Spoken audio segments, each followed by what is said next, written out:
Дубайский шоколад жасауға фисташканы кондитерлік дүкендерде қымбат деп жүрсеңіз, үй жағдайында жасайтын боламыз. Видеоны соңына дейін қарап, менімен бірге болыңыздар. Дубайский шоколадқа арналған фисташка пастасын үйден жасаймыз. Катайфи қамырын жасай алмай жүрсеңіз, дәл осы видеоны соңына дейін қараңыз. Алдымен фисташканы осылай тазартып аламыз. Блендерге салып, бірінші жақсылап езіп аламыз.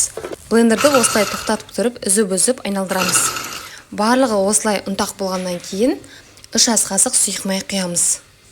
Біздің фисташкамыз әбден масса болғанша блендерлетін боламыз. Ұзақ уақыт қажет болады. Содан кейін міне осындай массаға айналады.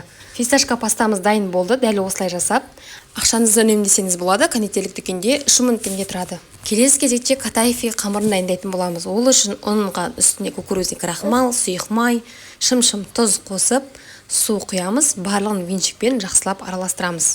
Іртік қалмауы керек, соған дейін араластырамыз. Іртік қалмас үшін осылай ситаменен өткізіп аламыз. Қамырымызды кондитерлік мешокқа құйып аламыз. Табамызды бір рет майлаймыз, жабысып қалмас үшін сұйық маймен майлаймыз. Осылай барлығын пісіріп алатын боламыз. 30 секунд қана ұстаймыз, бірінші бетін және екінші бетіне аударамыз. Барлығын осылай пісіріп аламыз. Біздің катайфи қамырымыз дайын болды.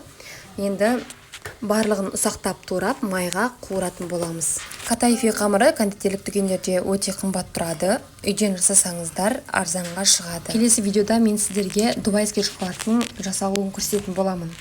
Барлығы дайын болғаннан кейін сары майды табамызға салып, ертіп алғаннан кейін үстіне қамырды салатын боламыз. Оттың асты орташа көлемде тұру керек.